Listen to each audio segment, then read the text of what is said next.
Now to Ivan Milat, Australia's most infamous serial killer. It's been 20 years since he was captured in a dramatic police raid on his home. Milat is still in jail, but tonight the detective who put him there takes us on a tour of how the police got their man. He was a gun freak. We do have a serial killer. Turned mass murderer. We thought that if there were more, it was likely that they would be in the forest. Who terrified a nation. He's going to die in jail, and that's all there is to it. Tonight, the head of the backpacker murder investigation, Clive Small, lifts the lid on how they finally caught Ivan Milat. Belangolo State Forest. Just saying the name gives you a shiver, but actually being in here, well, that really gives you the creeps. This is a place that two members of the Milat family turned into their own killing fields. And there's no guarantees that Belangolo has given up all of its secrets just yet.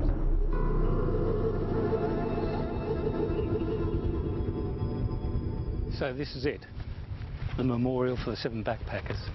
A small cross and plaque are the only tangible reminders of this forest's tormented past. It's even more eerie at the moment with it being so quiet. We're going to commend the souls of 2 beautiful young women. The families of Ivan Milat's 7 victims visited this spot to pay their respects to. Into the hands of Jesus. I think they value the fact that people like you and me and others that come here still remember their children, what happened to them. What happened to them was terror on an almost unimaginable scale. Picked up hitchhiking by a demented killer, driven into the forest, and then variously raped, stabbed or shot. Clive Small takes us on a drive deep into Belangolo. It's a very disorienting place in here, Clive. Yeah, it is. And once you're in the forest, there are simply no markers that give you any indication as to where you are. Up the lonely fire trails where Milat brought his victims to die. What are the feelings for you back in here, Clive? Well, there's a lot of feelings and there's a lot of memories that come back. Clive Small led the team that uncovered Milat's horrific crimes and scoured every inch of this forest. Seeing some of the things you saw in here, how much does it play on your mind what their final moments would have been? I don't think you ever forget it. But when you're here at the time, what you have to keep in your mind is that you don't want this to happen again. The pressure to catch the killer multiplying as each victim was found. These people who have done these to these girls, that they are just proper animals and they ought to be shot. But Milat was keeping his victims' belongings. It's what a psychopath sees as a trophy, and it would ultimately bring him undone. He gives his girlfriend the Benetton top of one of the victims that he's murdered.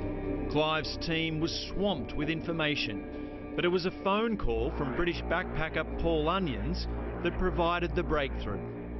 Right, this is a holder! This is a holder, relax! He'd survived a near-death encounter with a crazed gunman on the Hume Highway 4 years earlier. What are you doing? What are you doing? At that point, no bodies had been found. Police classed it as an attempted robbery and then lost the report. Onions was flown to Australia and identified Ivan Milat as his attacker. Clive Small decided it was time to bring him in. In simultaneous raids, they struck across the country up to 300 heavily armed police. This humble home at Eagledale in southwest Sydney once housed Australia's most wanted man. We were concerned that we could end up in a serious shootout. There are other families around here. Police surrounded it at dawn before negotiators rang Milat on the phone. He denied being Ivan. I said, don't know what you're talking about type of thing. They wanted him out without a gunfight, so called another 2 times, Ivan's girlfriend convincing him to give up. Immediately Ivan came out, he was told to get down on the ground and was handcuffed. They had the next door neighbour out on the ground, had a shotgun to his head. Clive says Milat knew he was a suspect before the raid, but still thought he was untouchable. Here and at his family's homes, officers uncovered clothing, camping gear, even a drink bottle with one of his victims' names written on it. This was the Aladdin's cave of the search. We just couldn't believe how much property we're finding here.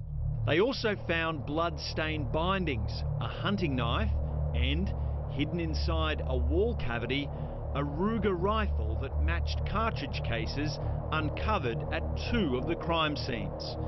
At the time, Clive Small played it cool. No, I've got no comment on any aspect of the operation at this stage. But he knew he had his man. Today, 51-year-old Ivan Milat was found guilty of all charges. 7 consecutive life sentences, never to be released. Milat now spends his days locked up in the Supermax prison at Goulburn, a tiny cell with no windows and a 7-centimetre foam mattress on a concrete bed. Ivan Milat has hardly lived a quiet life since he entered jail. There's been multiple escape attempts, a hacksaw blade found in his cell. He swallowed razor blades, staples. There have been numerous hunger strikes, one after he was denied access to a PlayStation, and most bizarre of all, chopping his little finger off to post it to the High Court. Yesterday, a metal detector found the blade hidden in a packet of biscuits. Most of these are aimed at trying to get him out of jail. And by that I mean he cuts his finger off, hopes to be taken to the hospital for treatment. There might be an opportunity then to escape. Clive Small crossed paths with Ivan once more, inside the Supermax, where Milat asked him why he'd implicated his sister in the killings. I said, no, I haven't. I've never said that because I know she wasn't involved. You did it. You committed them by yourself. And he stopped and paused and said, yes. Well, why do you keep saying she's in it? It's as close to a confession as Ivan has ever come. Clive Small is adamant he acted alone. In the 2 attacks where his victims survived, there was never an accomplice. Ivan is such an obsessive, compulsive control person that he would not have trusted any other person to have been involved with him. And Clive says there's a reason why Ivan is so protective of his family. My view is that Ivan was bisexual and there was significant incest in the family by him. Matthew Milat, the great-nephew of serial killer Ivan Milat.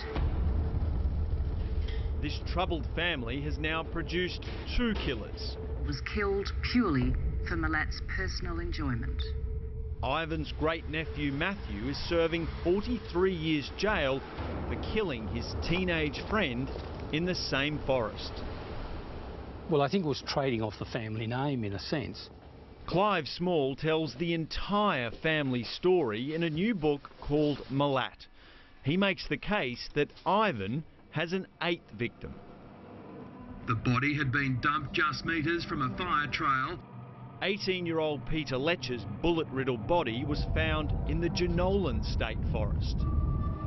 The Letcher murder had a lot of hallmarks of the later backpacker murders. Milat was working in the same area at the time Letcher disappeared. He was also single, as he was during all of the violent periods in his life. Bullets found at the scene are considered likely to have come from Milat's Ruger, but had deteriorated too much to ever take it to trial. The only satisfaction you get out of it is that he is doing 7 life sentences and a bit more. He will never be released. He'll die in jail.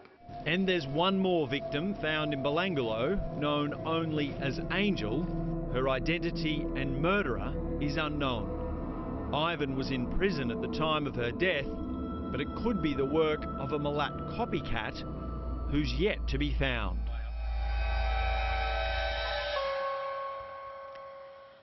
It is a chilling story, and Clive Small's book Milat goes on sale tomorrow. There are more details on our website.